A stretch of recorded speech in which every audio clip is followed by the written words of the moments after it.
Hey, it's Emily from Kids Lit Book Love. I want to discuss with you a book I loved so much. I found it on the special Halloween finds table at Barnes& and Noble. Fell in love with it. The art is beautiful. The writing is superb. It was fun. Kept me hanging on the edge of my seat. It is called A Small Zombie Problem by K.G. Campbell. The artwork is beautiful in this kind of gray and pale lavender. You can see the side of it, and see if we can give you a good view of the back cover art. I love this book so much. Small Zombie Problem, which is literally about a zombie and a little boy. Again, we have the orphan theme in this book. And so I would say that this book, well, it says it's for ages 8 to 12. The reading I found was pretty difficult. There was I think the author did make this mistake. She used way too many words that even me with an English degree, with a graduate degree in English, I had to like be like, what is that? A few times. So the writing, she could have toned down the writing a little bit for kids in this age range. But what this book is about is this little boy lives with his kind of kooky aunt, and he's the aunt keeps him hidden away. Their house is boarded up, so he's kind of weird and strange. But the theme of sort of loneliness and isolation and a longing and desire to belong to a family or a group and have friends is the theme in this entire book. And so he plugs along and finds out that his kind of crazy auntie has some secrets, and one of the secrets is he does have family that still exists, which are her sister, which I guess would be the boy's like great aunt or something, and he has cousins, kids that live in the same town, in fact. And he discovers that, and so he ventures. It's really interesting. Like the first time they show him leaving the house, unboarding all the boards and going out and like squinting in the sunlight, it's like he hadn't been outside in years. It was really odd, and it's kind of sad. In the beginning, he's looking through the windows through like a what do you call it, a telescope, spying on other kids, wondering what it would be like out in the world, imagining things. And so he goes out there the first time, trying to find this house for some family, because he has this intense desire to belong, to want to be a part of a family. Because I guess maybe he was way younger when his parents died. He doesn't remember much.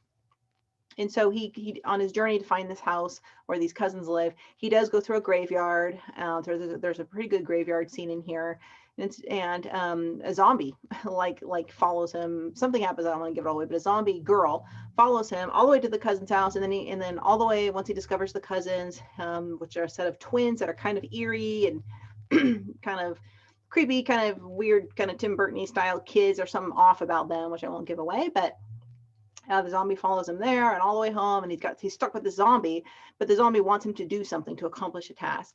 So anyway, so when he was visiting the cousins, he meets his aunt, who's a little bit severely creepy. She reminds me a lot, when reading it, of in the original Disney Cinderella, the wicked stepmother, how she's portrayed, like with the cane and the brooch and the cat, like, and the Victorian, the house has a lot of Gothic elements, very Victorian, and even the clothing and how they dress, it was really odd and off ball. So she wants him to she collects gemstones from every gemstone in the world, and she wants him to find this one missing gemstone, and for him, and in exchange, she's going to pay for him to go to a real school, because he's never been able to go to school or anything, and so that's like his dream. So there's this quest to find the missing stone, and everything that unravels kind of all goes to crap after that, to put it in a very succinct kind of a manner. But so, and in the book, let me show you a few things. It does have some images in it, some illustrations that are really brilliant. This is what the chapters look like, the intro to the chapters. This is, how the aunt dresses like a prom queen. She's a little bit nutty, and she's a little paranoid about the outside world. That's why she kind of keeps him locked up, saying that the world is a bad and evil place. He's kind of portrayed with a little bit of a, Harry Potter spectacle, wild scientist kid kind of a look. See if I can find a picture of the zombie that he finds. And I do have to say that the writing, I think I mentioned that it's a little complicated. It's also really brilliant. Well, first, let me read you the intro.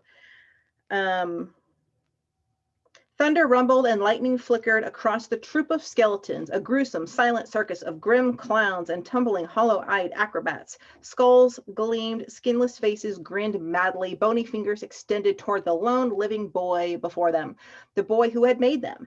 They weren't real skeletons, you understand, but models the boy had built. Their ribs and femurs had been crafted from coat hanger wire, their skulls from clay modeled over ping pong balls. The spindly frames were painstakingly wrapped in strips of paper dripping with a paste of flour and water. When dry and hardened, the paper mache had been sanded to a smooth finish of ivory. So it starts out, he's up in this basement and he builds, skeleton figures. That's what he does. He gives them names because he's like trying to create his own friends. So there's definitely a lot of good creepy elements in here, some Halloween themed stuff for sure. One thing I noticed is the author put a lot of investment into making this kind of a creepy, kind of horror-y, gothic, Halloween themed book, the first 2 chapters, but then it dies down. And then you don't see for like 4, 5, 6 chapters, many elements of anything like that until there's the graveyard scene, the zombie girl, then there's a lot of normal stuff. And then she squeezes some more in toward the end. So it's not really as much of a consistent theme as the effort put into the beginning to creating that kind of eerie, creepy world he lives in. It's one thing I noticed. Now you're probably thinking that Kevin is a rather everyday sort of a name for a clown, his favorite clown. Clowns, after all, generally come with whimsical names like Tickles or fancy foreign ones like Punicillo. But to be fair, the boy had little experience in thinking up names for things, and Kevin was one of the few he had come across.